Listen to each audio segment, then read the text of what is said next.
Good morning, Paul. Simon French and I would like to extend a particularly warm welcome to you, Paul Smith, CEO of Morses Club. This is part of our Meet the CEO series. Morses Club is one of the UK's largest home collected credit providers. It offers doorstep loan service. Their loans are finalised with customers in their homes and repayments collected weekly. Morses Club customers can choose to take their own loan in cash or have it loaded onto a Morses Club card, which allows them to shop online, withdraw from ATMs, and enjoy discounts from selected retailers. Paul joined the company in October 2014 and has been very much responsible for growing Morses Club by acquisition and organically. He has a depth of experience in mobile payment technology as managing director of EZ Pay Limited, a prepaid MasterCard organisation from 2009 until 2012, prior to its sale to BC Partners. Paul originally started his career in the global software market before joining Phones for You Group in 1999, I think under the auspices of John Caldwell, where he became MD and was an integral part of the management team until its sale for £1.4 billion in 2006. Morses Club came to the AIM market.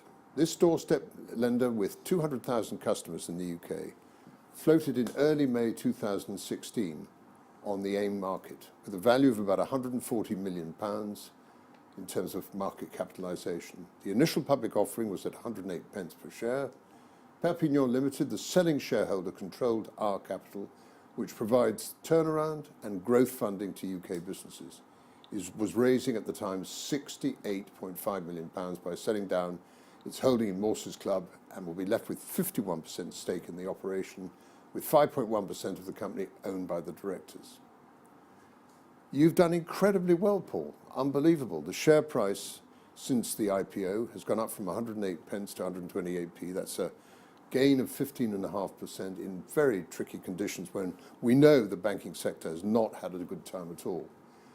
Before Simon French asks you some questions, could I set the ball rolling by asking you how you found your niche in the marketplace, and whilst at the same time keeping an excellent reputation and looking after customers? And the other question I have, of course, is you don't have a banking license. And is this positive for you? I would suspect it is, for the simple reason that having a banking license now and the draconian capital problems that go with it are not something that the banking sector in the UK is enjoying. And I have to salute you for having done so well with such a broad range of customers who found it almost impossible to have a decent banking relationship with their existing banks. Paul. Well, firstly, thank you very much for inviting me along. It's a privilege to be here. In answer to your questions, I think the niche that we've managed to find ourselves in the marketplace as a home collect credit specialist is really based on our adoption of technology within the business. So to be able to be more productive as an organisation, to be able to streamline and have better processes and systems in place that make not only the lives of the customers better, because we can offer a better, faster, slicker service, it also makes the lives of our agents and our staff easier to cope with. So we have a very happy workforce, and we have some very happy customers. The second question, with regards to banking license, we have a philosophy in the business of adopting best-in-class partners in our supply chain, and we've done that throughout the business. So for our technology, we partner with IBM, no less, who host and manage a number of services for us. And we also have a best-in-class provider for our e-money products, which is the part of the FCA regulation that our prepaid cards come under. So we went through a selection process to choose a very good partner in that respect, which means that we don't have to be the regulated entity, which, as you say, makes our life and our capital requirements much more streamlined. Simon. Yeah, I mean, HCC has endured for more than 100 years, and a lot of people have written that form of lending off, particularly with the advent of technology, fintech. But actually, can you give a sort of an explanation of why it endures and why the business model is so successful despite obvious competitors on your doorstep?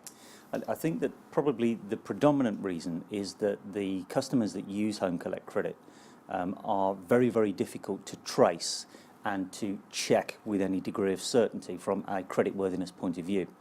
And that's because they leave very little footprint. They do not, by and large, have mortgages. They don't carry credit cards. They don't carry bank cards. They do not pay for their electricity, their gas, their water, their mobile phone usage post-pay. They pay for everything prepay, which of course makes them quite anonymous in terms of the credit reference agencies. So that part of the market really needs somebody to visit them and to check them out and to make sure that they are creditworthy and that of course they're not getting themselves into financial difficulty by overstretching themselves. And I think that's the predominant reason that home collected credit has endured. And the technology piece that is going on across your sector is going to guide your business going forward. And you spoke, I think, after some very upbeat first results since the listing, about the technology offering that investors can expect over the next 12 months. Can you just expand on that a bit more? Yeah, there are really three fronts across which we're investing in technology. The first is to make our processes in the business slicker, so to eradicate all paperwork from the process of issuing and collecting back loans, and to make our head office environment far more productive by having all of the workflows interfacing with the central system directly rather than having to be rekeyed by word processor operators or something like that. Can I just interject here, Paul, because I'd like to ask you a little bit about the demographics. Because you're attached such enormous credence and importance, are most of your clients young, between the ages of 18 and 50? Or do you have problems or issues with people my age who don't like technology in the area that you do? Because I think it's an interesting demographic which I think people would like to know about. We have a broad section of society in terms of age groups. Probably the average age of our customers is between 45 and 55 years old. However, the largest growth sector of our customers is in the 25 to 35-year-old band. And in the last 12 months alone, we've seen that proportion of customers grow by 20%. So yes, there are some of our customers, and this is where the second front of our technology investment comes into play. There are some customers that eschew the use of technology, and that tends to be the older generation. However, we survey our customer base every single month via an independent organisation, and we ask questions about our service levels, of course, but we also ask questions about lifestyle. And the very strong message comes through from our customers that they actually want to interact with organisations using mobile phone technology, using online platforms. And I guess it's a symptom of the way in which society is developing. For example, my children will talk to each other using text messages sitting next to each other on a settee. and we are simply embracing the fact that is the societal shift. Yep. And we are offering our customers all sorts of means of communicating with us, including technology, but also, very importantly, still keeping that face-to-face relationship between the agent and the customer. Can I talk about the yield and duration mix of your products and how that'll drive financial performance going through to the next 6 to 12 months? I think a lot of viewers, a lot of the retail investors who looked at the IPO and the subsequent performance are interested and now want to know what the trigger, the catalyst for the next leg up in the share price and financial performance will be. Yeah, I think when we first purchased ShopperCheck Financial Services, which was the second largest player in the market, and Morses Club of old was the fourth largest player, we took on an organisation that was 4 times larger than Morses Club, and we subsumed that organisation into our business and streamlined it, realised all of the synergies and so on and so forth. Morses Club's book, the average length of a loan was 39 to 40 weeks. ShopperCheck was in excess of 50. They'd been pushing their products out longer, which had the effect of increasing impairment, reducing cash yield and reducing revenue yield. So we've been on a journey to bring the ShopperCheck book back to where the Morses Club, the independent Morses Club book was. Today we are at an average combined book of 42 weeks, but we're selling out at between 39 and 40. So it will only be a matter of time before the whole book will be performing at about 39 to 40 weeks, and that will improve the cash and revenue yields further still. And does the board have a view on the optimum balance between growth and impairments? So in terms of book length, then the average loan length being at 39 to 40 weeks, we think is absolutely ideal. That suits our customers. They can see the next loan coming. They know what kind of performance levels in terms of repayments they have to achieve. That keeps the quality good and that keeps the impairment low. In terms of having the right kind of push on growing the business organically versus making impairment rise, it is probably around where we are now. And our attitude of mind is to say that our impairment performance will be between 22 and 25%, we think, going forwards. And that will answer the question on growth.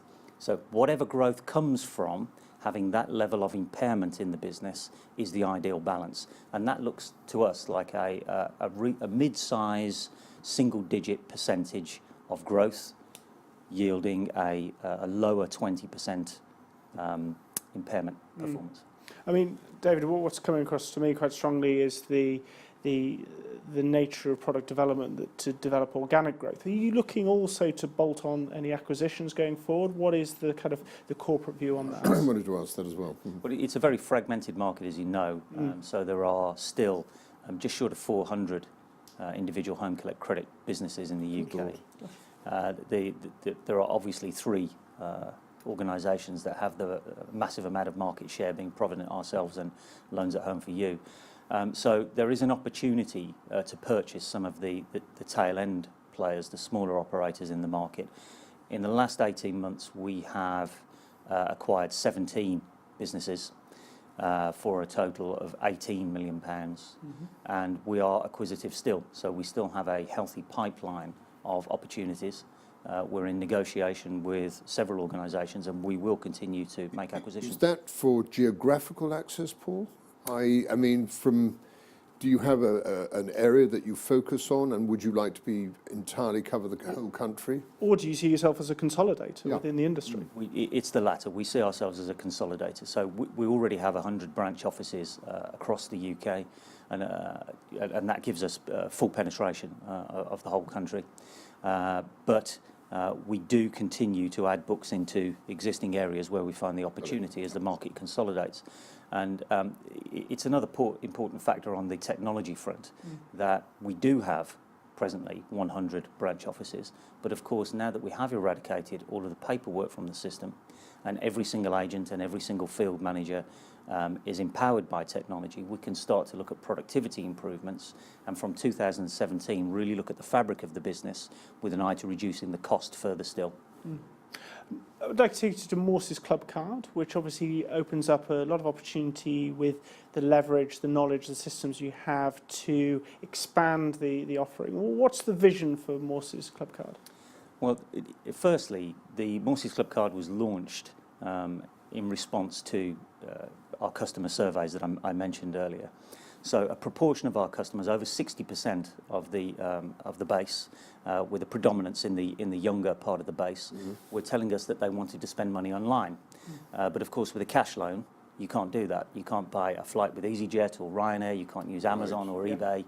You have to have the ability to spend money digitally. So we asked them the question if they would like their loans loaded onto a prepaid card, a Visa card, a standard chip and PIN card, just like our bank cards. And the answer was a resounding yes. So we provided our customers with exactly that technology. The agents can hand them over in the home. They activate the card using their tablet device. They load the money onto the card using their tablet device in real time, and within minutes that card is loaded. It is the property of the customer. The customer has their PIN number, and they can go and shop online, in store, or use an ATM. So the reason that we wanted to embrace that was obviously because it was a great piece of customer service, and we're seeing that base grow exponentially now. We've hit our first annual target within the space of just 5 months, and we will continue to see that product grow. What it offers us as an organisation is a wealth of data that we didn't have before on our customers. So we can see now what they want to buy with the loan that they take from us, the amount of money that they spend, the frequency with which that they spend, the brands that they are loyal to. And of course, we can take that data to the suppliers in the market, the retailers and the website operators, and we can show them on a macro level, clearly not on an individual customer by customer basis, at a macro level, what the behaviour of our customers is. And we can invite those retail partners to give our customers rewards by way of discounts and money off offers for their loyalty, which will, of course, then in turn reduce the household costs for our customers. So that's where the club aspect of Morses comes into play. We really want our customers to feel as though not only are we a loans organisation, but we also help them with their lifestyle. Could I just come in for a question here? One of the messages I'm getting, which I really approve of and I'm delighted to hear, is the relationship between, on a regional basis, managers and their clients. Because I think one of the criticisms I have of the banking sector, and one of the reasons why I think we got into this appalling 30 billion PPI scandal, is that there was no eyeball-to-eyeball contact with any of their customers. And I think the clearing banks are making a massive mistake by over-exaggerating the digital importance to their business. I understand the cost savings and all that sort of thing, but the fact remains, I don't know how anybody assesses a client when he never sees him. I mean, I couldn't tell you who my bank manager was. I have no idea. Mind you, I am a perfect client because I'm never overdrawn. I'm a pain, utterly useless at a bank. But the fact remains is what I'd like to ask you, Paul, is that because you have this good relationship with your clients, or your managers do, your impairment charges are pretty small, I would think. They are. You know your guys. Is that right? Would I be right in that assumption? Yes, it is a contributing factor that we have a good symbiotic relationship that exists between an agent and a customer, and there is a very close relationship between our field managers and our agents in turn. So they meet with each other every single week in one of those regional offices that I described. They also meet out in the field. So managers regularly walk the round with an agent, meet the customers, and do compulsory checks over quality, relationship, and so on. I'd like to change gears slightly onto a different part of financial performance, the dividend, which would be attractive to a lot of retail investors. A 5%, 1.7 times covered. It's an attractive position. What's the medium-term strategy? Is this progressive growth of the dividend? Do you have a stated strategy, or one that you have an ambition towards in terms of returning income to your shareholder base? Well, of course, I already said that we're an acquisitive company. We're also looking to grow across different fronts, so introduce new products and services into the marketplace.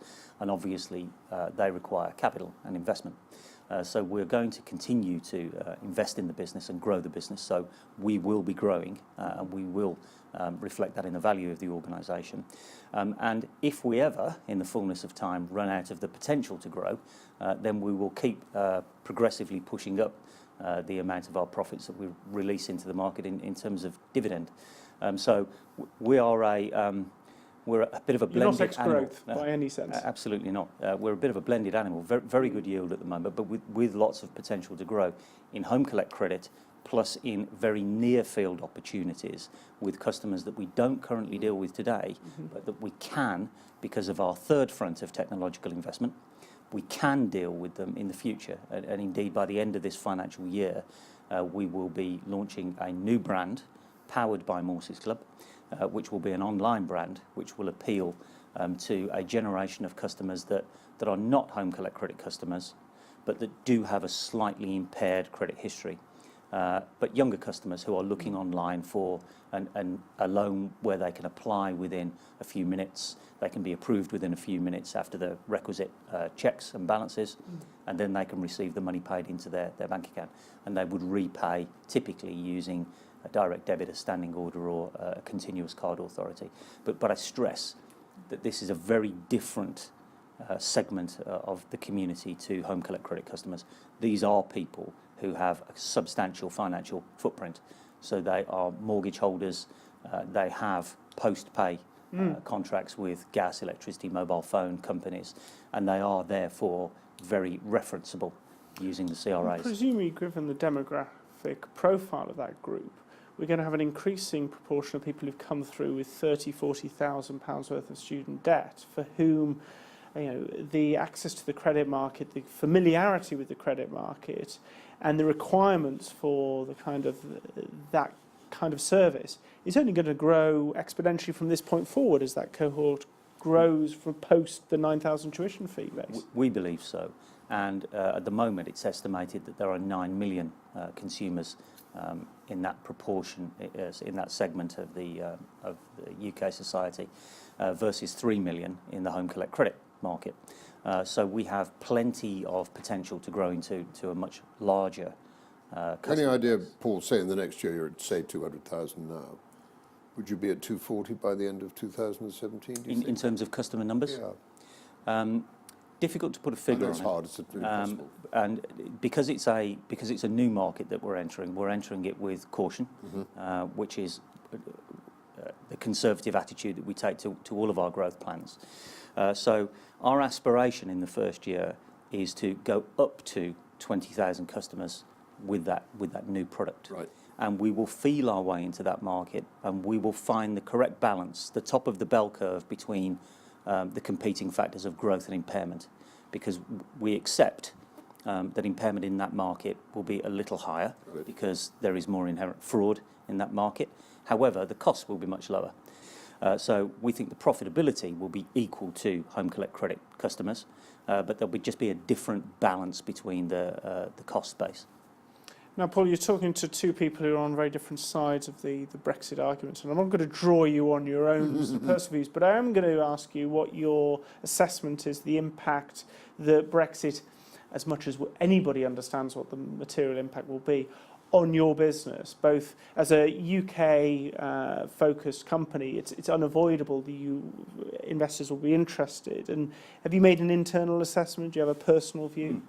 So I think in the standard financial sector, it creates an opportunity for the non-standard financial sector, because as banks start to retract from customers and shift their position because of the pressures that Brexit has brought about, that opens up a new strata of customers to us who will use our products and services for the first time as the high street banks retract from offering them loans.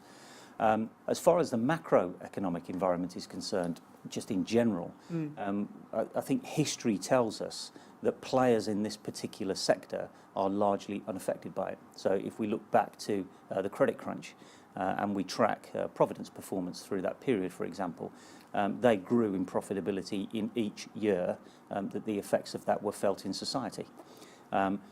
As far as Brexit is concerned, and as far as all of the economic factors are concerned today that affect the macroeconomy, we see the size of our market remain absolutely consistent. So in a positive market, people at the lower end of our segment come up, they become more creditworthy, their hours increase, their household income increases, and they feel more buoyant, and therefore they take a loan and they start to spend more in the economy, and we benefit from that. As the macroeconomy shrinks, people that are slightly above our segment come down into our radar screen, and then we're able to serve them and have them as customers. So largely we remain completely unaffected. So what would you say is the biggest challenge to Morses Club going forward? Because you presented what I think is a very positive picture, both Absolutely. in terms of the macroeconomy and the structural prospects of the business. There must be some things that keep you awake at night. I think that the main thing is keeping sobriety in the business and not getting too carried away with the opportunity to grow. So it would be very easy to nail ourselves to an overly ambitious growth number because we have so many fronts across which we can grow the business, and that then has the effect of increasing our impairment and our bad debt write-off. So I think it's keeping a steady hand on the tiller, growing in a conservative manner, and not getting too carried away and looking to snap up too many opportunities too quickly. That's right. Just before we close, Paul, could I just ask you one question? We established, as far as Morses Club is concerned, the banking licence is a positive thing, the fact you don't have one. Deposit taking, what's the long-term view on that? We don't have one presently, so that probably goes with the banking licence. It goes with the banking Yeah. licence. So the amount of regulation and capital requirement that would place upon us, we think would be onerous. So we're fairly wedded right now to having best of class in our supply chain and outsourcing those onerous requirements onto a supplier rather than embracing them ourselves. I think that's dead right. Lovely. One final question from me, and this takes you away from Morses Club and to you as CEO. Who are the people who've really inspired you in terms of the values you bring to your day-to-day work through your career? And also, a second part of that, when you're employing your executives, your top team, what do you look for? What are the characteristics of a Morses Club high-performing employee? Okay, so to answer the first question, I think that Mr. Richer of Richer Sounds is a great example of a good entrepreneurial leader. And the reasons that I say that, just in brief, the training and the quality of his staff and the depth of knowledge about their product. So they truly are experts, and he's encouraged that environment within his retail empire. And it's a very high quality experience when you go and shop with Richer Sounds. So I think he's quite an inspirational chap. In terms of people coming into the business, then the thing that I look for most is the ability to challenge. So it's very, very important for executives in the business, in particular younger generation of managers coming through, that they are not afraid to challenge. So to accept the status quo from more senior colleagues and never challenge that, I think would be a mistake. And I look for people who really have the courage, the determination and the thought process to be able to think outside the box and to challenge the status quo and the norms. Thank you. Paul Smith, CEO of Morses Club. It's been an absolute pleasure. Thank you very much. Thank you. Congratulations. Brilliant. Thank you. Well done. Thanks so much.